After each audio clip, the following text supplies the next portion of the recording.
Olá, você vai ver nesta edição do Câmara Rio Notícias. Vereadores do Rio aprovam em segunda discussão projeto que prevê apoio e abrigamento provisório à mulher vítima de violência doméstica durante a pandemia da Covid-19.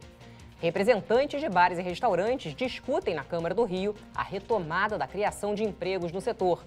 E a modernização do processo de iluminação na cidade também foi tema de discussão em comissão especial da Câmara do Rio. Não saia daí, a gente volta já. A gente começa esta edição do Câmara Rio Notícias com informações sobre os projetos aprovados na sessão plenária desta terça-feira. Um dos projetos trata sobre o Fundo de Manutenção e Desenvolvimento da Educação Básica e Valorização dos Profissionais da Educação, o Fundeb. Na sessão plenária desta terça-feira, os parlamentares discutiram e aprovaram vários projetos de lei. Os trabalhos tiveram início aqui no plenário com a discussão do projeto de lei de autoria do Poder Executivo que institui o Conselho Municipal do Fundeb. A proposta atualiza o Conselho do Fundeb, criado em 2007, adaptando a lei municipal às regras estabelecidas pela Emenda Constitucional número 108, aprovada em agosto de 2020. O líder do governo, o vereador Átila Nunes, explicou a importância do Fundeb. A nova determinação do governo federal que nós precisamos aprovar, a criação de um conselho municipal para acompanhamento do Fundeb. O mais importante é que a gente garanta que as transferências de recursos do Fundeb aconteçam normalmente, que não haja interrupção em decorrência do conselho. Os parlamentares discutiram o projeto e apresentaram propostas sobre o assunto.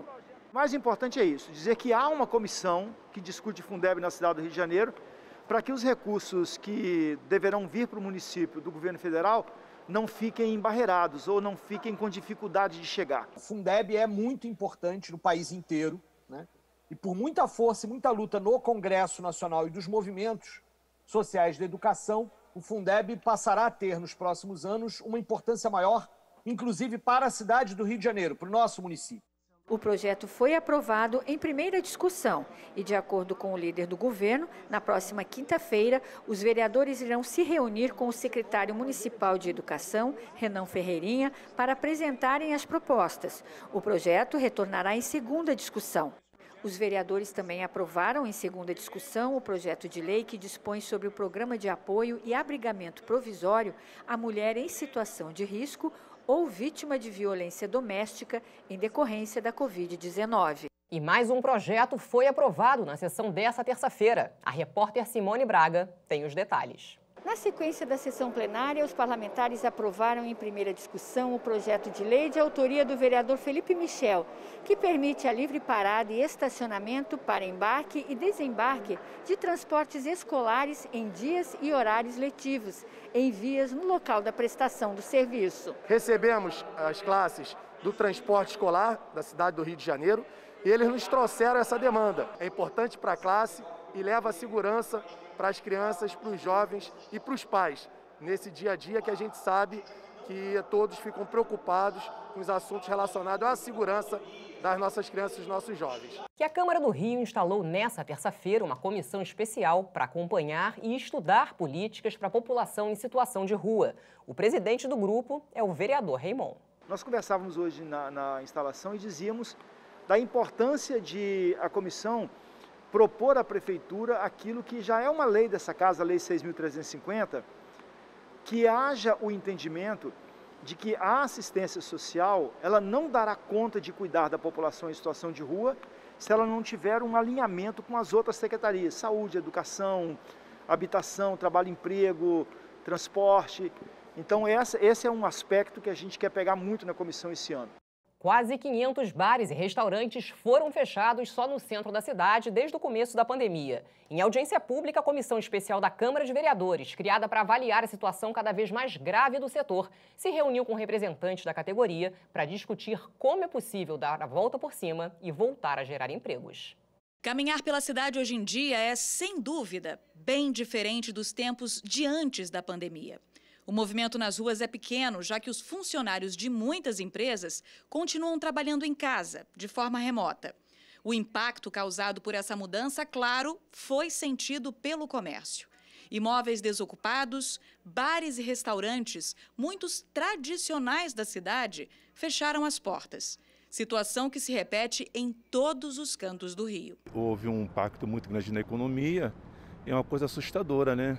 Não é difícil encontrar quem conheça alguém que trabalhava como garçom, por exemplo, e que perdeu o emprego. Um conhecido meu trabalhava aqui no Amarelinho, ele perdeu o emprego e hoje ele está trabalhando com a gente na empresa que presta serviço de manutenção aqui. Os setores de bares e restaurantes foram os mais afetados pela pandemia entre todos os outros setores da economia. O estado do Rio de Janeiro registrou somente no último ano 23.600 demissões. 65,6% destes postos de trabalho funcionavam aqui na cidade do Rio. O centro da cidade foi a área mais afetada. Antes da pandemia, a região contabilizava 1.200 bares e restaurantes. De acordo com dados do Sindirio, 40% desses estabelecimentos encerraram as suas atividades. Conheço até um rapaz que é da minha religião que perdeu o emprego e está desempregado. Hoje, a Câmara Municipal foi palco de uma audiência pública entre vereadores e representantes da categoria, com o objetivo de discutir a situação econômica, financeira e jurídica dos bares e restaurantes da cidade.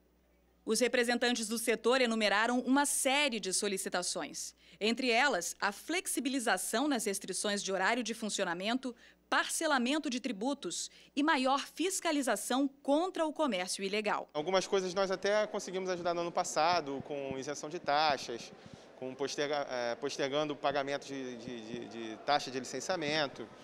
Agora, o mais importante é a gente conseguir ter efetividade no processo de licenciamento, né, no caso de mesas e cadeiras, eficiência na fiscalização dos ilegais e dos informais, para que eles possam voltar a se recuperar de uma forma assim, mais justa. O vice-presidente do Sindirio saiu satisfeito da audiência e ressaltou a importância que bares e restaurantes têm para a cidade, para o povo carioca. O importante é que nós hoje, e há muito tempo já, fazemos parte da cultura da cidade do Rio de Janeiro. Então, cada casa dessa que fecha é um pouco da nossa história que vai embora. E eu acho que isso tem que ser visto, porque a gente vai virar uma cidade, quando essa pandemia acabar, quando as pessoas forem procurar o seu bar, o seu garçom, ou a comida que você queria, já não vai estar mais lá. E o Procurador-Geral da Câmara Municipal do Rio, José Luiz Mink, entrou nesta terça-feira com uma ação no Superior Tribunal de Justiça contra a decisão da 2ª Câmara Cível do Tribunal de Justiça do Rio, que invalidou a nomeação de 3 novos conselheiros do Tribunal de Contas do município. No documento, o procurador diz que a violação da ordem pública é evidente e que a liminar concedida provocou grave prejuízo institucional ao Poder Legislativo. E agora a gente fala sobre vacinação. A Prefeitura do Rio começou a aplicar as primeiras doses da vacina da Pfizer. O comerciante Alexandre Souza de Almeida foi o primeiro morador do Rio a receber a vacina da Pfizer. Bem tranquilo, sai daqui quase achando que é a missão do dever cumprido, né? Assim, de ver uma luz assim no fim do túnel, você poder literalmente voltar à vida normal. Pessoas com comorbidades receberam o imunizante diretamente do secretário municipal de saúde. A vacinação aconteceu na clínica da família Estácio de Sá, no Rio Comprido. A emoção é ímpar, né? Você está sendo vacinado, ainda mais com uma vacina nova no Brasil. Eu acho muito importante. A vacina da Pfizer ela é um pouco diferente das demais vacinas, do jeito de você aplicar e do tempo de armazenagem, sempre dando preferência para o grupo de comorbidade, gestantes com comorbidade e também pessoas com deficiência que estejam dentro daquela faixa etária naquele determinado dia. A chegada da vacina da Pfizer à cidade do Rio de Janeiro representa um reforço de 46 mil doses no programa de vacinação da Prefeitura. Nessa quarta-feira, será a vez dos homens e mulheres com 54 anos se vacinarem. Daniel Sorange fez um apelo para que as pessoas tomem o imunizante que estiver disponível no local da vacinação. Não chegue no posto escolhendo a vacina que vai tomar. A vacina da Pfizer, a 2ª dose, vai ser aplicada 12 semanas depois da primeira dose e ela ficou reservada com o Ministério da Saúde, que vai distribuir para as capitais no momento correto da aplicação da 2ª dose. Você vai ver no próximo bloco. Comissão especial promove audiência pública para discutir processo de modernização da iluminação da cidade. Estamos de volta agora para falar sobre a audiência pública realizada pela Comissão Especial da Câmara do Rio para monitorar o processo de modernização da iluminação da cidade. Essa comissão foi criada há cerca de um ano para acompanhar o contrato de mais de R$1 bilhão entre a Prefeitura e a Smart Luz. Um investimento de quase R$1,5 bilhão nos próximos 20 anos. O contrato da Prefeitura com o consórcio Smart Luz prevê a instalação de 450 mil luminárias de LED, cerca de 5 mil pontos de Wi-Fi e aproximadamente 10 mil câmeras. 70 delas têm capacidade de reconhecimento facial. Mas depois de um ano da assinatura do contrato para a parceria público-privada, vereadores questionaram durante a audiência pública sobre a manutenção e onde foram realizados os serviços pela concessionária nos últimos 12 meses. Com relação a 1746, gostaria que o presidente ele nos esclarecesse, através, inclusive, até de dados, qual seria o tempo hábil de uma ocorrência de um cidadão que liga para um 1746 pedindo a manutenção de uma iluminação pública. Eu fiz um compromisso aqui que várias coisas que me foram pedidas, eles estão em outros sítios. Por exemplo, os índices da PPP, o índice de apagamento, o índice de eficiência da operação, o tempo de resposta para o atendimento das ocorrências, isso está tudo no site do 1746. A estimativa é que a substituição das luminárias atuais por LED represente uma economia de R$120 milhões por ano aos cofres públicos do município. Para o presidente da comissão, vereador Rafael Aloysio Freitas, a melhora na qualidade dos serviços prestados pelo consórcio tem sido gradual. A troca pelas novas luminárias, as novas luminárias, acho que está dando tudo certo, o serviço tem sido muito elogiado, mas a questão da manutenção de lâmpadas apagadas que ainda são de vapor de sódio, ou seja, ainda não são a de LED, isso tem gerado uma reclamação um pouquinho maior da população. O Conselho de Ética e Decoro Parlamentar voltou a se reunir nesta terça-feira. O relator do processo, que pode levar à cassação do vereador Dr. Jairinho, foi sorteado.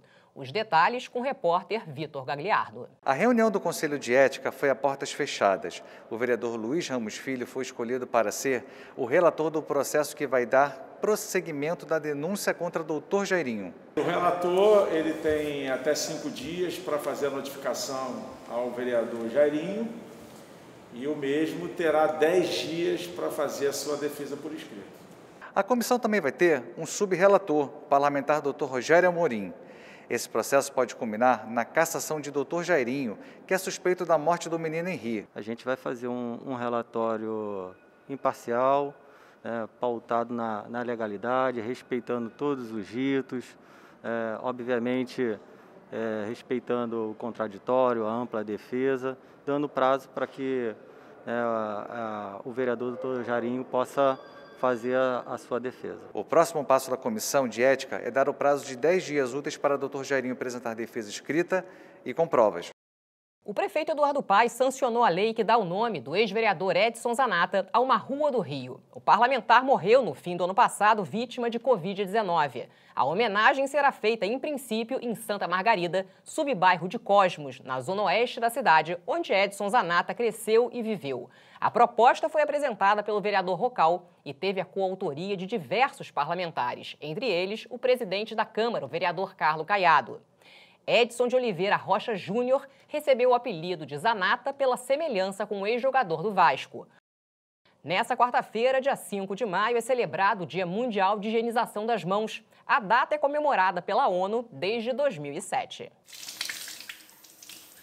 Com a pandemia, o simples ato de lavar as mãos ganhou força, mas pouca gente sabe que essa prática já era uma medida eficaz para várias outras doenças.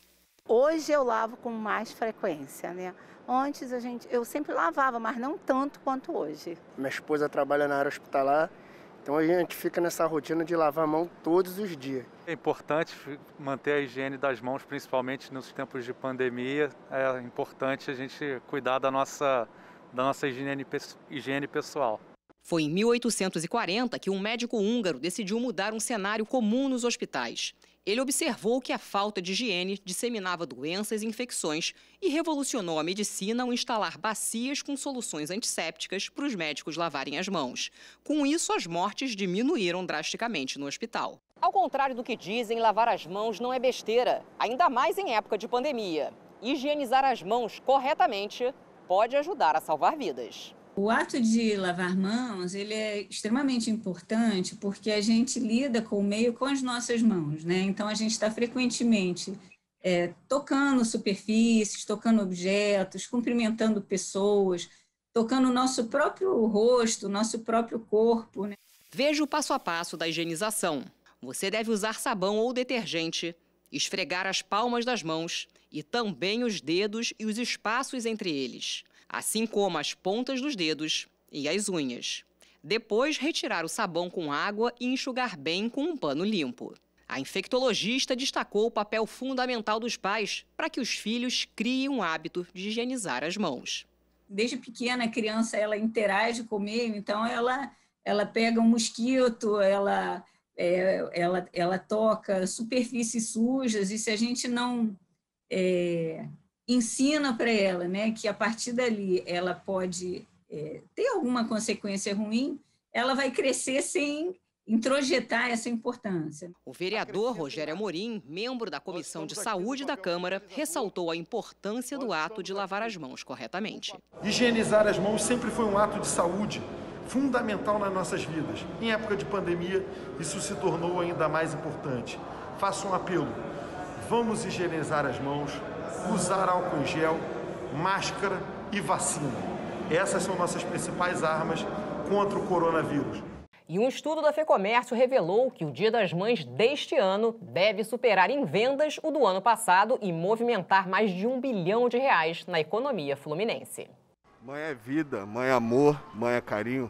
Mãe é amor, mãe é tudo. E mesmo em tempos difíceis, elas não podem ficar sem receber homenagens. Mesmo com o orçamento apertado, sempre tem a famosa lembrancinha. Mãe só tem uma, né? Então a gente tem que prestigiar. Com certeza a gente vai comprar, mesmo que seja apertado. Não pode passar essa data em branco, né? Sem um presente que é incrível, que ela vai ganhar, que a gente prepara essa surpresa para ela no domingo, né? No Dia das Mães de 2020, a maior parte do comércio estava fechada no país por conta das medidas de enfrentamento à pandemia. Neste ano, as lojas estão assim, abertas, funcionando sem restrições, e as vendas prometem dar um fôlego aos lojistas. De acordo com o estudo da FEComércio Rio, o Dia das Mães deste ano deve superar em vendas o do ano passado. A pesquisa mostra que o número de consumidores que pretendem presentear na data aumentou.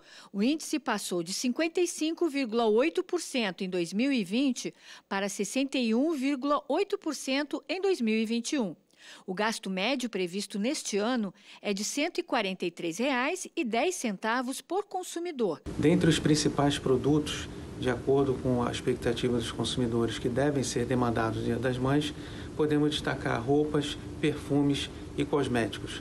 O volume injetado na economia será algo em torno de 1,2 bilhão, um volume próximo do que foi observado no ano passado, mas um pouco melhor, que foi de 1,1 bilhão. Neste shopping da Zona Sul, a expectativa é otimista. O Dia das Mães é considerado pelos lojistas a segunda melhor data de varejo após o Natal. E para receber os clientes, todas as regras de segurança estão sendo seguidas. A capacidade de fluxo do shopping foi reduzida em 40%. E para alavancar as vendas, novos canais de atendimento também estão sendo oferecidos pelo shopping. Nós temos tanto as vendas online que continuam, então os lojistas estão atendendo pelo WhatsApp, estão fazendo entregas na casa do consumidor, nós também dispomos de lockers, então o cliente pode comprar pelo WhatsApp e retirar no locker, ele também não precisa nem entrar no shopping se ele não quiser, ou também fazer a retirada do produto através do drive-thru, né? Então ele vem, faz a compra por WhatsApp e retira no estacionamento. O vereador Wellington Dias, membro da Comissão Municipal de Defesa do Consumidor, faz um alerta à população. Temos que ter muito cuidado na hora de comprar. A falta de informações sobre o produto ou qualquer coisa que viole a liberdade do consumidor são proibidas por lei. Qualquer oferta feita pelo consumidor deve ser cumprida, senão é considerada propaganda enganosa. É necessário que a gente pesquise, veja as promoções, mas tudo com bastante segurança na compra de tudo que se faz. É muito produto falso da pirataria, então tem que se tomar esses certos cuidados. Mãe, eu te amo muito. Você mora no meu coração. Um feliz Dia das Mães. Eu te amo muito, né? Ai, que amor da minha vida! E o Câmara Rio Notícias de hoje fica por aqui. Acompanhe nossa programação em câmara.rio e também nas redes sociais. Obrigada pela companhia. Amanhã a gente se vê.